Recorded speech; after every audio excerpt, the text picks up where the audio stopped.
How to build your own RC car jump. Well, I've got two 2x2 bits of plywood here. It's about 1/2 inch thick. What I've got is these little screws. What these are for and the eyelets are for will become apparent in just 1 minute, as will these little clasps here. Got 2 hinges to go in the middle, so I'm going to put those on to start with. Now, one of the main problems is with any RC jump, if you want to build something portable, how do you alter the height, or how do you keep the thing fixed in place? And if the jump's too steep, it's maybe going to be not the right for every car. If it's too shallow, it's not going to be right for every car. So how are we going to adjust that?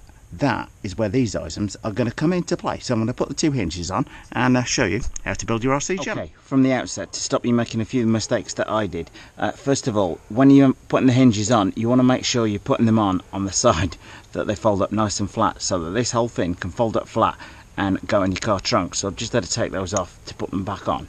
And also on the screws, you want to probably ditch the original screws that the hinges come with and fit more wood appropriate size ones to make sure they don't go straight through the wood, because otherwise you're going to have that sticking out for your car tyres to hit. Once you've got both hinges attached to one side, then simply put the others down.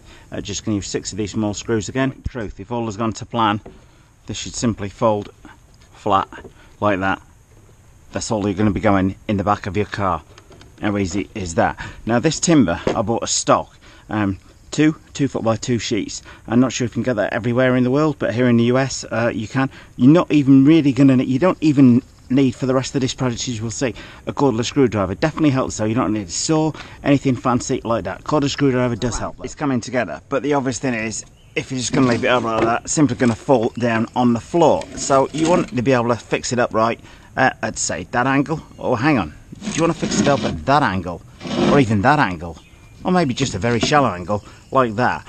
So I thought about this long and hard. In fact, I've been thinking about this for quite some period of time. The Quick Track portable jump ramp that I've reviewed before uses a piece of wire which goes from side to side, and by altering the angle of that wire you can alter the sort of extension of the jump. So I was thinking, well, how could I do that? Simply by this, putting 2 of these eyelets in each side of the board, putting one of these little spinny clamps that undoes, clipping it through each of the eyelets. So we're going to have 4 of those, 2 on each side. So how are we going to vary with something like a piece of wire tied between those two? Sure enough, it's going to hold the thing tight as can be, not an issue. But what if you want to vary the length of that? So this is where I came up with the idea of using bits of chain. By simply closing the gap and tightening the length of the chain, we're going to put that through. So this length of chain is going to go through one of these connectors on this side, one of these connectors on that side, enabling you to vary the length of the jump. The weight of the thing is going to stop it from kind of moving up and down, is going to stop it from bouncing around too much. The chain is going to stop it from sliding out like that, and it's going to enable you to pretty much infinitely variable the angle of the jump. So this distance, however, is kind of going to be governed by a bit of trial and error as to what our sort of maximum distance of the chain with a link is going to be. What I'm going to do to establish that distance that I want across there, however, is attach one of the screw-on eyelets on one of the threaded connectors to each end of the chains. The reason for this and the way I've done that should then become apparent, because that is going to be our maximum distance on the boards, or as a kind of a shallow distance, as shallow a jump level as you want. So do we want it that shallow? Maybe we want it 6 inches at the most, something like that. So you're going to need to decide that, not just do it wildly, but I'm going to take a good guess that that is about the rough mark that we need to be at, hence the stretching of the maximum up there with the chain. So use a pen. This is all fairly rough, obviously. Okay, stretch that end out, and that, roughly that. Okay, now I've got my two ends marked on there. I'm going to disassemble the whole thing. When I said you didn't need any tools, the one thing you are going to need is a tape measure, because the essential thing is that both of these holes on each side are equidistant from that centre line. The end distance doesn't matter too much here. Let's call that 18. Let's put a dot there at 18 so that I can then, oh hang on, so 25.5. Using a bradawl just to make an impact point, if you like, for putting your eyelet in is a very good suggestion. Whilst I've said you can do it without too many tools, and I'll just use the bradawl initially on here. The quality of this wood isn't that great, so I have used an electric drill just to make a small pilot hole through here. What I'm also finding it's very handy for tightening out the last few bits of them is to use a pair of pliers. All four of my eyelets screwed in. How deep do they need to be screwed in? Obviously not enough such that you're protruding through, because otherwise you've got a spike which can rip your tires open. So whilst the wood is protruding slightly there, I've cranked the thing back so it's not protruding through. So we are pretty much all ready to go. Put our clamps on one end, clamps on the other end, and get the jump going. Now, when I mention chain, any particular type of chain will do. It doesn't need to be ultra heavy, just enough to take the weight of the car hitting the thing. So something like this is probably almost overkill. However, the essential thing, both lengths of chain need to be exactly the same.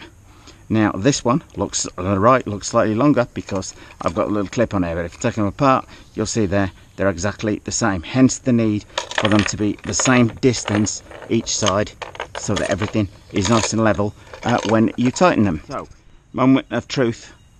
Simply going to pull them up. It says hook them round here. Now, this is, I've done this, so we should be there. Pretty much minimal adjustment on there. That's our maximum distance. Then they're perfectly flat. Now you're thinking, how the hell is he going to adjust the height of that? Ever so simple.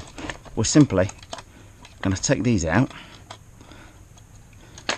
leave the hooks on the end, move it to the appropriate jump height that we want, say 1 link in, and now you're going to need to be very careful to count through the same number of chain links. So we've got 2, so we're after our 3rd link on there, so I want to make sure I'm through my 3rd link on this one. Okay, let the weight do the work, tighten both the spinners back up, and our jump, whilst it can still move that way, when we put it down this way, we've got a nice rigid jump which should be pretty much infinitely adjustable in terms of the angle and your jump height. So you've now got a nice hefty jump which can still be folded in half to fold in the back, which can still be folded in half, meaning it can fit in the back of your car easily. Yeah, it's going to take the weight of, say, like a big Armour Nero, a big Armour Outcast. Speaking of which, I can feel that coming on fairly soon. Now, hopefully I've shown you the right way and the wrong way to do that. You'll see some of my earlier mistakes on the top here where I fit the screws that were too thick to go through the wood. When I mention any type of chain will do, smaller link chain is better. Why is that, you ask? Because you can vary the thing that much more minutely. With this, you've only got a set sort of distance between the chain links. So the smaller the chain links are, the more easily it is, the more you can be able to vary the slope on there. Anyway, I hope you like this one. Believe me, this took quite a lot of effort today because it's about 90 degrees and about 90% humidity. But that's sunny New Jersey for you. Can't complain on this July the 4th weekend. Anyway, hope you like that, and that is how you make an easy to transport RC jump. One thing I have just noticed, if we shuffle these up by 1 inch on this side, 1 inch at the bottom there, then the thing would fold much flatter, but still pretty good to my mind to go in the back of the car. This begs the obvious question, is this jump any good for any of my RC cars? Let's go find out. So, with my nice sturdy jump in place, it's time to go and find some RC cars to play with, to test it out, see how good it works. I'm going to try all sorts of different angles, from the mild to the absolutely wild. Going? Yep. Now, this may not be the best vehicle to try it with because of trying to level it up. Still at 2 foot, it suddenly strikes me the Outcast is making this thing. You've got to be fairly accurate on here.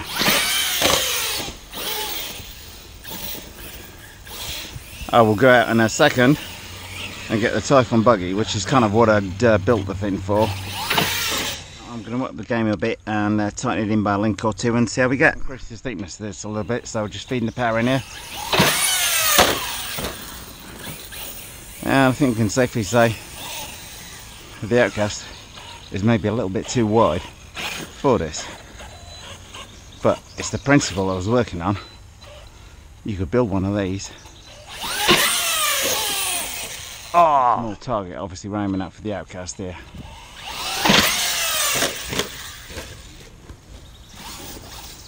But it's armour tough.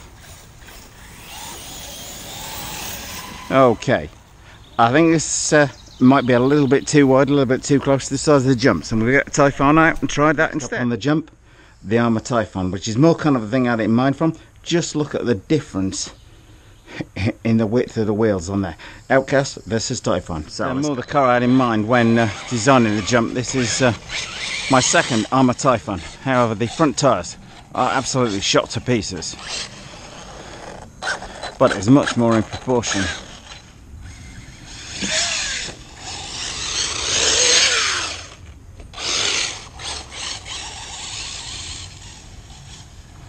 The grass is maybe not helping in being able to line this thing up for some big air.